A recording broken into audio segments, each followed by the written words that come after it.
महाराष्ट्र शासनानं पेसा भागातील भरती करण्याच्या अगोदर राज्यपालांच्या आदेशानुसार शासनानं आरक्षण किती असावं यासाठी मंत्रिमंडळानं निर्णय घेतला। मंत्रिमंडळामध्ये ज्या ठिकाणी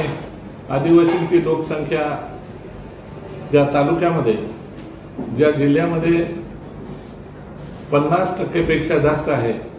तिथे 100% आरक्षण आदिवासींसाठी राहील। तसेच ज्या जिल्ह्यांमध्ये आदिवासींची लोकसंख्या या 25 ते 49% दरम्यान आहे त्या ठिकाणी 50% आरक्षण राहील आणि 25%च्या आत जिथल्या आदिवासींची लोकसंख्या आहे ज्या तालुक्यात ज्या जिल्ह्यामध्ये तिथलं आरक्षण 25% राहील अशा पद्धतीची मंत्रिमंडळानं मान्यता दिली आणि त्यानुसार जाहिराती संपूर्ण महाराष्ट्रामध्ये झाल्या। त्या जाहिराती झाल्यानंतर काही बिगर आदिवासी बांधव कोर्टामध्ये गेले आणि कोर्टामध्ये या पेसा भरतीला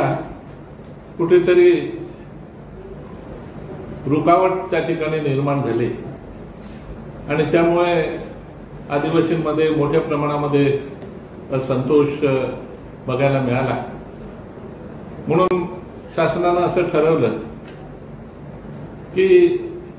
ज्या मुलांची निवड झाली आहे, ज्यांना काही आदेश दिले गेले होते, रुजू झाले होते, काहींचे निवड झालेल्या याद्या लागल्या होत्या, त्यांचे नेमणुका होणार होत्या, अशा पद्धतीच्या मुलांच्या नेमणुकीला कुठेतरी बाधा येत होती आणि म्हणून राज्य शासनानं असं ठरवलं की ज्यांची निवड झालेली आहे,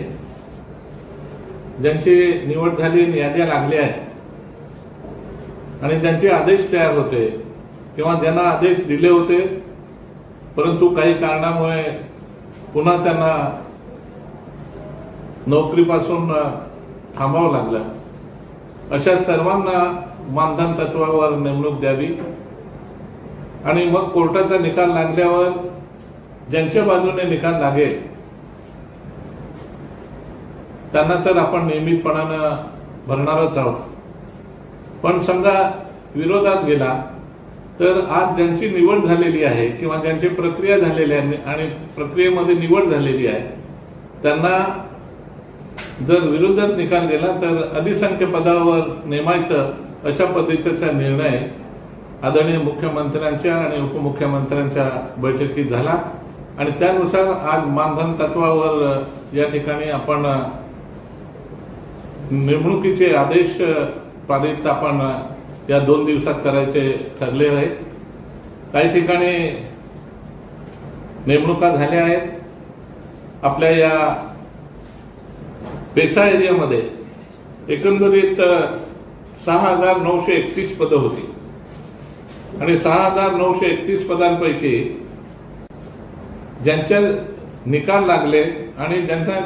नेमणुकीसाठी घोषित झाले असे 3,693 पदं आहेत। त्या 3,693 पदं आहेत। त्या 3,693 पदांना या 2 दिवसामध्ये नेमणुका दिल्या जाणार आहेत। त्याचबरोबर 2,488 पदं आहेत ज्यांचे निकाल प्रक्रिया पूर्ण झाली आहे, निकाल घोषित झालेला आहे, त्यांना सुद्धा 2,498 पदांना या 2 ते 3 दिवसामध्ये त्यांनाही नेमणुका दिल्या जाणार आहेत। अशा पद्धतीनं पेसा एरियामध्ये आदिवासी बांधवांना एक दिलासा देणारा निर्णय आमच्या शासनानं या ठिकाणी घेतला आहे आणि यांना ज्यांना नेमणुका दिल्या आहेत, समजा यांच्या विरोधात निकाल गेला तरी आज दिलेले नेमणुका अधिसंख्य पदं म्हणून त्यांना आम्ही नोकरीमध्ये कायम ठेवणार आहोत, अशा पद्धतीचा निर्णय झाल्यामुळे एक चांगल्या पद्धतीने आदिवासी बांधवांना या ठिकाणी दिलासा मिळालेला आहे। तर अशा पद्धतीनं पेसा भरतीमध्ये आदिवासींना या शासनानं एक चांगल्या प्रकारे त्यांच्या बाजूने निर्णय घेतला। एका बाजूला 100% आरक्षण दिलं आणि दुसऱ्या बाजूला कोर्टात केस असताना त्या 100% लोकांना सामावून घेण्याचं काम या ठिकाणी शासनानं केलं आहे आणि जरी विरुद्ध निकाल गेला तरी त्यांना आपण अधिसंख्य पदावर घेऊन त्यांना नोकरीमध्ये कायम करणार आहोत। आता सध्या मानधन तत्वावर देतो आहोत, पहिला बेसिक पगार त्या पद्धतीने आपण त्यांना देतो आहोत, परंतु ज्या वेळेला निकाल लागेल तेव्हापासून सर्व जे काही शासनाच्या सुविधा आहेत त्या सुविधा सुद्धा 100% मिळायला सुरुवात